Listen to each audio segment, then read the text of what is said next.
Welcome to Salad with a Side of Fries. I'm your host, Jen Trepic, talking wellness and weight loss for real life. We're here to clear up the myths, misinformation, bad science, and marketing to teach you how to eat and how to cheat.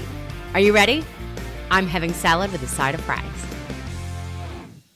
This week, we're talking about black rice. So you've maybe seen it called forbidden rice or purple rice. Have you ever had it? Amy, do you have it?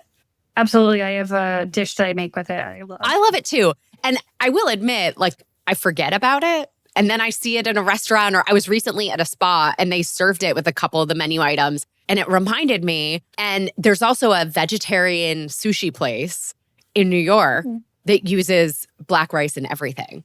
It's so delicious. So little fun fact on the name forbidden rice came from ancient China, where black rice was basically forbidden for anyone except royalty because it was so nutritious and different.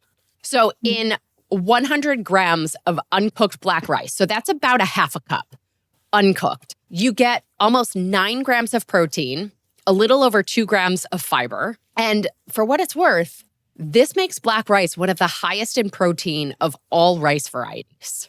So that half a cup makes about 1.5 cups cooked. So realistically, we're probably not eating all of that at one time, but still. Now, yes, it is high in carbohydrates because it's a grain after all, right? That half cup of uncooked black rice has about 76 grams of carbohydrates. Now, like we said, we're probably not eating all of that at one time.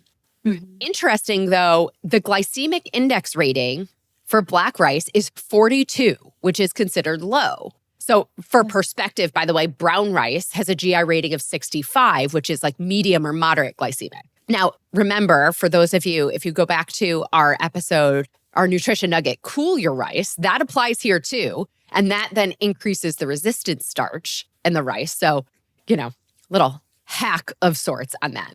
Black rice also gives us a bit of iron. So remember, iron is an essential mineral, plays key roles in oxygenating the body. We also get antioxidants from black rice, and far more antioxidants than we would get from any other grain, right? It's part of what sets black rice apart from other grains. So the primary, or one of the biggest antioxidants, is called anthocyanins, and that's where the color comes from.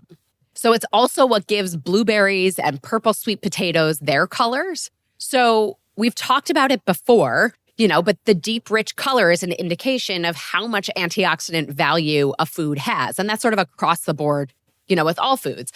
So black rice rivals blueberries in antioxidants.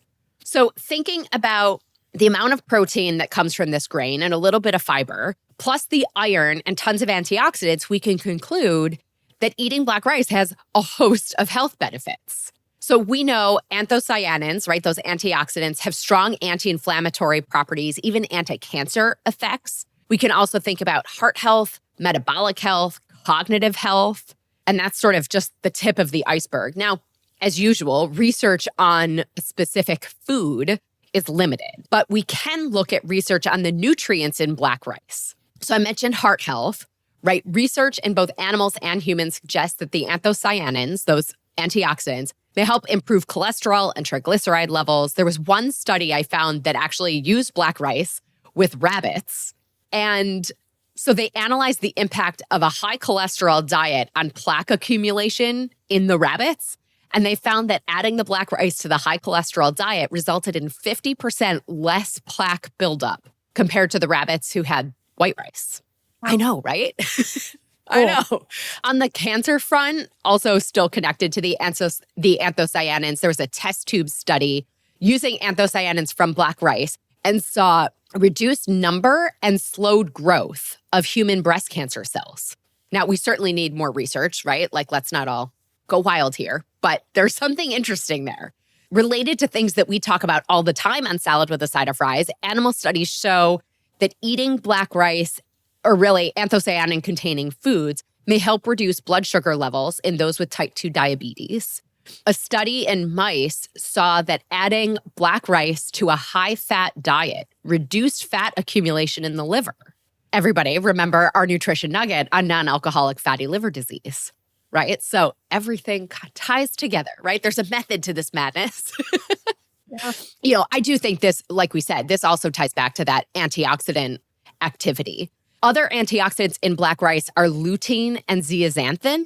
So both of these are carotenoids. We've talked about them before.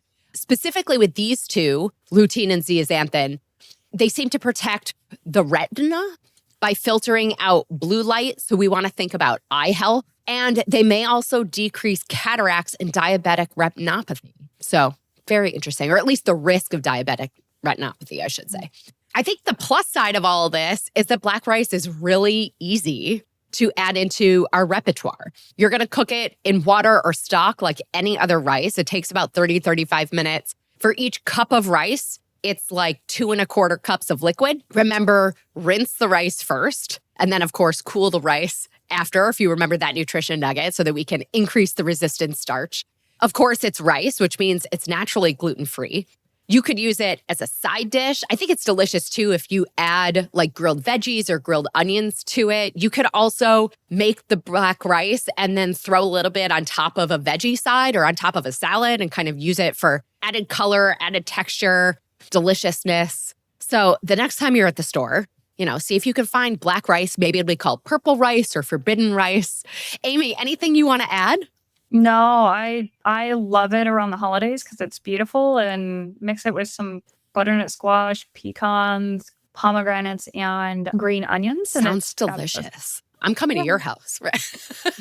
You're welcome. Yeah. All right, friends. Well, as always, I'm your host, Jen Trepeck. Connect with me on Instagram or all social media. I'm at Jen Trepeck, JENNTREPECK. Website is asaladwithasideofries.com. Pick your platform, send a message. I love hearing from you. So please send your questions, your takeaways, your ideas. This is also the easiest way to learn more about working with me as your health coach.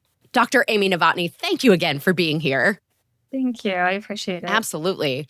And friends, if you are not already, join our membership by going to glow.fm/saladwithasideofries.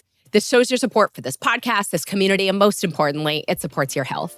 You'll get this week's recipe for sexy fish. I have to say it that way, sexy fish, and your quarterly live Q&A that's a one-on-one health coaching session for you. Well, friends, that's it for today's episode of Salad with a Side of Fries. Congratulations for making yourself and your health a priority. Thanks so much for joining us. Be sure to click subscribe or follow on your favorite podcast platform. Share us with a friend, and we'll be back next week. Always remember, you deserve it, and you are worth it. Happy healthy.